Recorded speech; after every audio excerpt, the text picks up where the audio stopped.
From Studio 3 at Buzz TV, it's The Horse's Mouth with Tom McManus.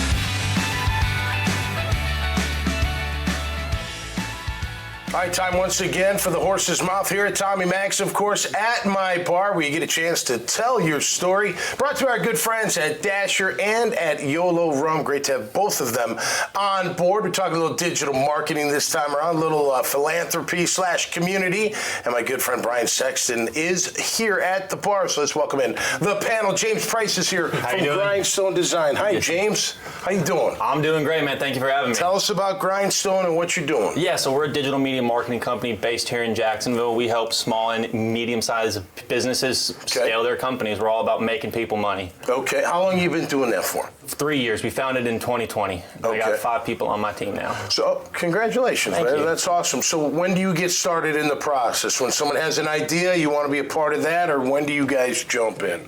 Really, when they call us, it's always with the starting of idea. Either they want to create their website, or they have their company, but their website's not making them any money, or they want to start running ads, right? So we tend to come up with the ideas and sit with them and coach them, give them our advice on what the best avenue would be for them. Is search engine optimization still a thing? It used to be a huge thing. It's still huge. Absolutely. The one tip that I can tell people is just keep putting out fresh content. Yeah, right. That's what Google wants to see. Just blog posts related to your industry, and then if you can, send them to other blogs, get them backlinked to you. You know, whether you know it or not, you always kind of develop a specialty. Things that you do well that people come to know you for. Do you have a niche? Is there a place where you are already thriving that those companies come to find you? Restaurants is kind of where we've been hitting really big, and expanding into golf recently. Great. That's great. Great to have you on the show, man. Thank you for having me. Stephan Herring is here, WGB Community. Yes, sir. Stephan, welcome back to Client Focused Media, man. Tell us what you're doing. Basically, what my company is, I have a nonprofit that just help the less fortunate people, like, just get to where they want to be in life. Okay. By doing that, we put them through like a drug rehab, and also give them like the option of having a life coach, and after a life coach, we make sure they set up with careers after by partnering with other companies. So it's a program to get better and then to get you ready for the real world again. Yes, sir. That's great. What was your inspiration? Yeah. Basically, like, while I was in high school in 2021, 2020, I was in a program called 5,000 Role Models, and it kind of just shaped me to who I am today. Like, just gave me that push and that drive just to want to do this. Yeah. That's great, man. That's the Lord's calling right there.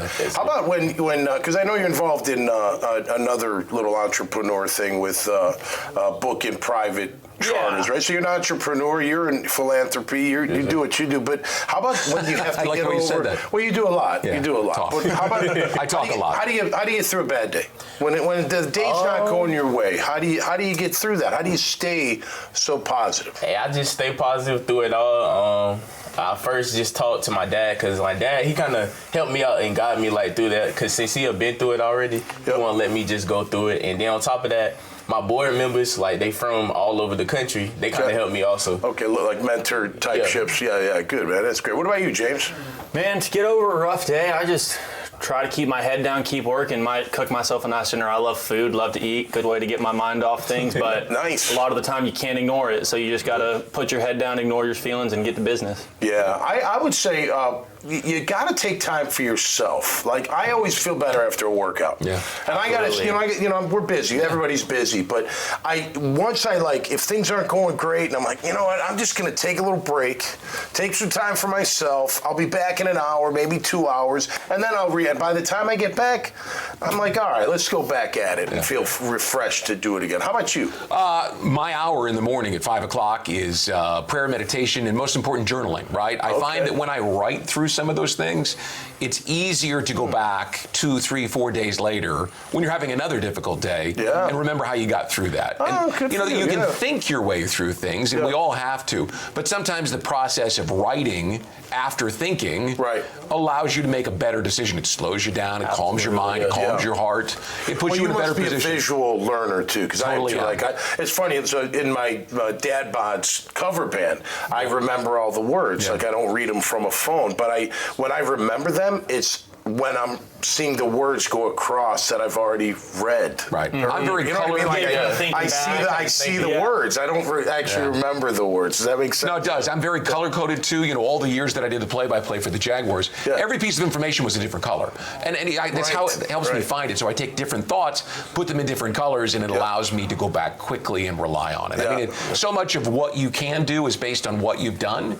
And so much of what you want to do is helped by the struggle and the heartache and the trouble that you have. Yeah. I think if you write it down, for me in different colors. I like it. Yeah, that's a good idea, causes man. you to slow down too and really think about 100%. it. We all need to in this busy world. Yeah, 5 a.m. I get up early. I'm an early riser, but I've done it for so long I don't even think about it anymore. And that hour is just so valuable to me throughout the entire day. I don't even miss it sleep-wise. Do you go to a special room to do it? Like, do you have a room that you do it? I do. Yeah.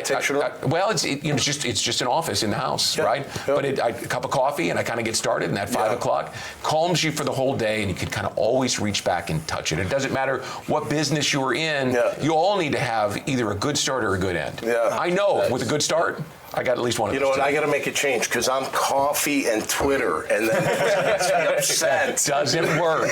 I'm upset to start the day. The coffee gets your heart racing, and then Twitter puts it in full motion. All right. Well, best of luck, guys. Seriously, and everything you're doing, and keep up the great work. All right. Thanks for being here. Make sure you check out their great profiles and this conversation and hundreds of others. Just go to the website, dailynewsnetwork.com. Until next time, stay safe out there and be cool. We'll see you right here on The Horse's Mouth. Cheers. Cheers. The coach should be going to bed at night thinking about the athlete and how they're going to help that athlete improve. They shouldn't be worrying about how am I going to quantify their improvement, or am I going to have to keep up with all this information? Those things that are kind of background to the coach focusing there on the athlete.